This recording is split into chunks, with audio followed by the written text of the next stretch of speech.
नमस्कार, बहुत बहुत स्वागत है आप सभी का। मैं हूं आपके साथ ममता बघेल। हम सभी जानते हैं 2025 अपने अंतिम पड़ाव पर है। 2026 का शुभारंभ होने वाला है।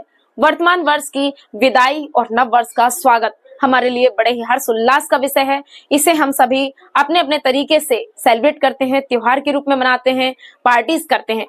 परंतु कई बार हमारे खुशी मनाते समय, जश्न मनाते समय कई अप्रिय घटना घटित हो जाती हैं। आपके खुशी मनाने से, पार्टीज करने से किसी और को आपत्ति ना हो, इस बात का विशेष ध्यान रखते हुए ग्वालियर पुलिस के द्वारा कई एडवाइजरी जारी की गई हैं।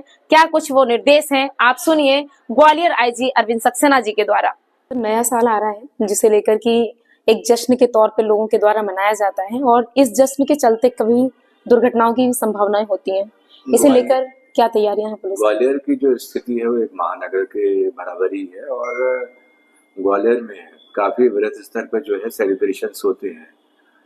ग्वालियर में कई रिसोर्ट्स, होटल और इसके अतिरिक्त कुछ ओपन गार्डन्स हैं, वहाँ पे भी बड़े लेवल पर लोग अलग अलग प्रोग्राम्स का आयोजन करते हैं। तो मेरी सभी से इसमें ये रिक्वेस्ट है कि जो प्रोग्राम्स है उसमें इस प्रकार के जो रूल हैं, जैसे कि ध्वनि विस्तारक यंत्र हैं उनको टाइमली मतलब जो है बंद करें और इसके अतिरिक्त उसको इस प्रकार की पिच पे ना बजाएं जिससे दूसरों को असुविधा हो। इसके अतिरिक्त इसमें भी देखा है कि कई स्थानों पर जो अस्थाई लाइसेंस हैं शराब के, जो L2 L3 नेचर के, वो भी बांट दिए जाते हैं। तो वहाँ पर भी जो रूल ऑफ लॉ है, मतलब जिसके अनुसार उनको शर्तें हैं लाइसेंस की, उसका पूर्णतः पालन किया जाए।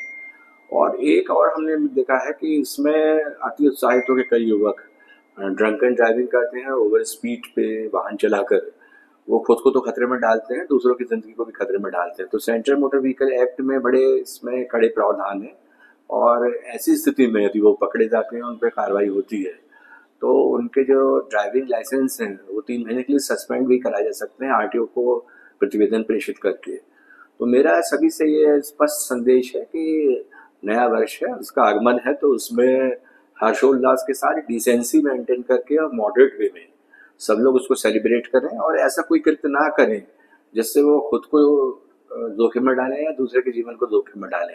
इसके अलावा जो नियम हैं ध्वनि विस्तारक यंत्र से संबंधित हों, चाहे सेंट्रल मोटर व्हीकल एक्ट से संबंधित हो, चाहे मतलब जो अस्थायी जो लाइसेंस मिल जाते हैं उसके संबंध में हो, तो नियमों का जो है वो पूर्ण रूप से पालन करें और एक सेलिब्रेशन का जो वो रहता है तरीका, उसको इस प्रकार से रखें कि वो हर्षोल्लास से त्यौहार मना सके। इसका ये जो प्रकार से जो नए वर्ष के आगमन का, और खुद को भी सुरक्षित रख सकें और दूसरों को भी सुरक्षित रख सकें। तो मैं नए साल के अवसर पर ग्वालियर के जो सभी नागरिक हैं उनको हृदय से अपनी बधाई भी देता हूँ और ये अपील करता हूँ कि वो अच्छी तरीके से नए वर्ष को सेलिब्रेट करें और नया वर्ष जो है उनके जीवन में निरंतर खुशहाली, तरक्की और अच्छा संदेश लाए। तो आपने सुना, ये है कुछ खास निर्देश जिनका आपको पालन करना है। आप नव वर्ष का स्वागत कीजिए, पार्टीज कीजिए इन निर्देशों के पालन के साथ। ग्वालियर से मैं ममता बघेल।